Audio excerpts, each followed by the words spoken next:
Picture this. You're about to surprise your wife with her favorite dinner after she's been working late for weeks, only to discover a text on her phone that makes your blood run cold. Can't wait for tonight. Make sure Matthew doesn't suspect anything.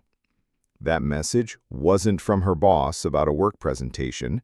It was from Pascal, her new colleague who she claimed was just helping with projects. What I discovered next didn't just end my marriage, it revealed a web of lies so elaborate that even her own family couldn't believe what she'd been hiding. Trust me, you won't see the twist coming. My name is Matthew Johnson. I'm 35, work as a financial analyst here in Chicago, and until 3 months ago, I thought I had the perfect marriage. Susan and I met during college, dated for 4 years, and built what everyone called a power couple life together. She's brilliant at marketing strategy, I handle corporate finances, and we seemed to complement each other perfectly. 8 years of marriage. 8 years of building a life together, supporting each other's careers and planning for the future we both said we wanted. Susan always talked about having kids someday, buying a bigger house, maybe getting a dog when things settled down. We had plans, dreams, inside jokes that made other couples jealous of how connected we seemed. But something started changing about 4 months ago, and I couldn't put my finger on what felt different.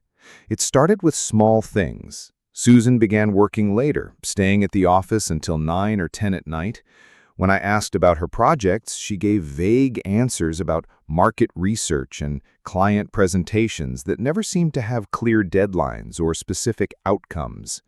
Before, she used to complain about difficult clients and share funny stories about office drama. Now she just said work was busy and changed the subject. She started going to the gym more often, buying new clothes and spending extra time on her appearance even for routine errands. When I complimented her on looking great, she said she was just trying to feel more confident at work.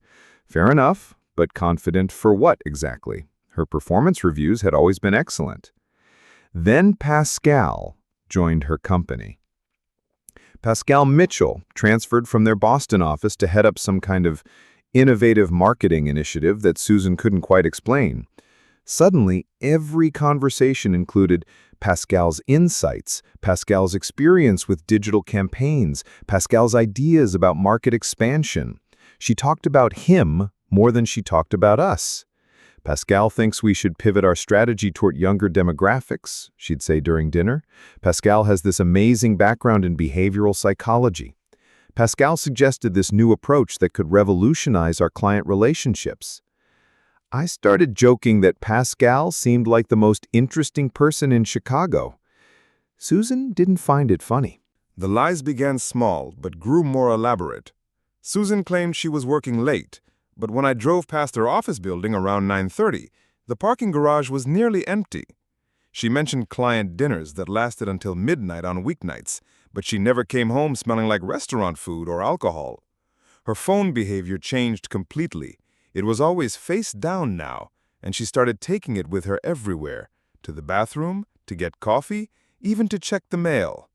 When it buzzed during our conversations, she'd glance at it with this quick, almost guilty expression before putting it away. "Who was that?" I'd ask casually. "Just work stuff," became her standard response.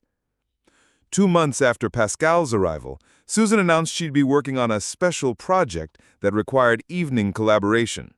They were developing a presentation for potential international expansion, she explained, and Pascal's experience with global markets was crucial for success. The project seemed to require an unusual amount of late-night strategy sessions. I wanted to believe her explanations. Every suspicious behavior had a reasonable cover story. Every question I asked had a logical answer that made me feel paranoid for asking. She wasn't technically lying, but she wasn't telling me the whole truth either.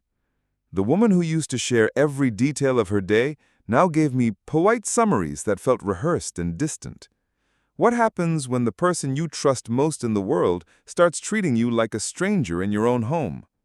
The answer came on a Thursday evening when Susan was in the shower and her phone, charging on the kitchen counter, lit up with a message that changed everything. The text was from Pascal. "Tonight was incredible. I can't stop thinking about earlier. Make sure Matthew doesn't suspect anything about tomorrow's client meeting. I stared at that screen for what felt like hours, but was probably 30 seconds. The water was still running upstairs. Susan was humming, actually humming, while showering after receiving a message about making sure her husband didn't suspect their affair. My hands were shaking as I took a photo of the message with my own phone. The evidence was right there, but part of me still hoped I was misunderstanding something. Maybe it was about a surprise for me. Maybe Pascal was helping plan something special and they wanted to keep it secret. But deep down, I knew exactly what I was looking at. I could have confronted Susan that night. I could have shown her the message, demanded an explanation, and forced the truth out into the open. Part of me wanted to storm upstairs and end the charade immediately. Instead, I did something that surprised even me. I deleted the photo from her message history, put the phone back where I found it, and went to bed without saying a word. Why? Because I realized that if Susan was capable of this level of deception, I needed to know exactly how deep it went before I made any moves. If she could lie to my face while planning secret meetings with Pascal, what else had she been hiding? I decided to play a different game, one where I knew the rules and she didn't. The next morning, I called my brother Bram in Seattle. He's a private investigator who specializes in corporate fraud, but he's handled his share of marital cases. After I explained what I'd discovered, his advice was simple. Don't confront her until you have the complete picture. Cheaters are excellent liars, and she'll just create more elaborate cover stories if she knows you're suspicious. Bram recommended a colleague in Chicago named Detective Sarah Walsh, ironically the same name as my wife's friend Rowena's maiden name. Small world. But this Sarah specialized in documenting adultery for divorce proceedings. Standard infidelity investigation runs about $2,500, Sarah explained during our coffee shop meeting. That covers surveillance, photographic evidence, and a comprehensive report that holds up in court. How long has this been going on? I think about 2 months, but I only discovered it yesterday. Perfect timing. People having affairs get careless when they think they're safe. Your wife has no idea you know, so she won't be watching for surveillance. I wrote the check and signed the contract, feeling sick about hiring someone to photograph my wife with another man, but also relieved to finally stop pretending everything was normal. For the next 2 weeks, I became the perfect unsuspecting husband. I brought Susan coffee in bed, asked about her day with genuine interest, and even suggested we plan a weekend getaway to reconnect since we'd both been so busy with work. Her responses were Oscar-worthy performances. She talked about being excited to spend more time together, mentioned feeling like we'd been distant lately, and even suggested we start thinking about having children soon, all while actively cheating with Pascal and planning their secret meeting. The cognitive dissonance was staggering. How do you kiss your husband goodnight and then text your lover about missing him? How do you discuss future children while betraying the foundation of your marriage? But Susan managed it flawlessly, right up until Sarah Walsh called with her preliminary report. Your wife and Pascal Mitchell have been meeting at the Fairfield Inn downtown twice a week for the past month, Sarah reported. They also frequent Romano's restaurant for what appear to be romantic dinners, and I have photographs of them at Millennium Park behaving like lovers, not colleagues. The photographs were devastating. Susan and Pascal kissing by the lake, holding hands while walking through the park, sharing intimate dinners where they leaned across the table like teenagers in love. There was no way to misinterpret what I was seeing. But the most damaging evidence was still coming. I also discovered something interesting about their work relationship, Sarah continued. Pascal Mitchell doesn't work for your wife's company. He's employed by their primary competitor, Hartwell Marketing Group. The room started spinning.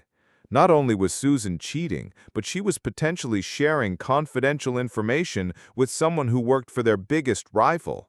This wasn't just adultery, it was corporate espionage. There's more, Sarah said, opening another folder.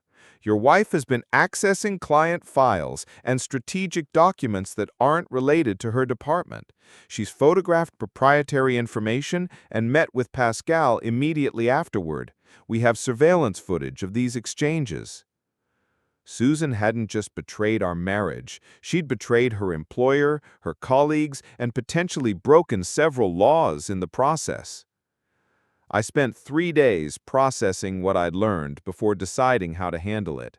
Confronting Susan privately would give her the opportunity to create more lies, manipulate the situation, or destroy evidence. She'd proven she was capable of elaborate deception, so a private conversation would likely result in more elaborate lies. Instead, I planned something that would make deception impossible. Our 9th anniversary was coming up in 2 weeks. Susan had already suggested we have a celebration dinner with both our families, something we'd done for previous milestone anniversaries. She was excited about the idea, viewing it as an opportunity to perform our happy marriage for the people who mattered most to us. I decided to give her exactly what she wanted, a memorable anniversary dinner with everyone we loved. But instead of celebrating 9 years of marriage, we'd be documenting the end of it. I reserved the private dining room at the Capitol Grill, the same restaurant where we'd had our rehearsal dinner before our wedding. 32 people, both sets of parents, siblings, grandparents, and close friends who'd supported us throughout our relationship.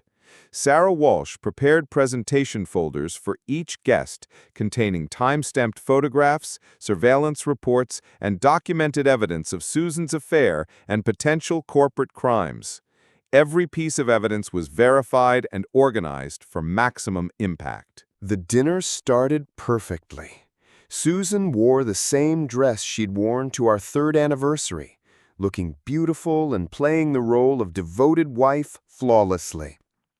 She worked the room like the marketing professional she was, hugging relatives and catching up with friends about career updates and family news. My parents sat near her parents, comparing notes about how proud they were of our strong marriage.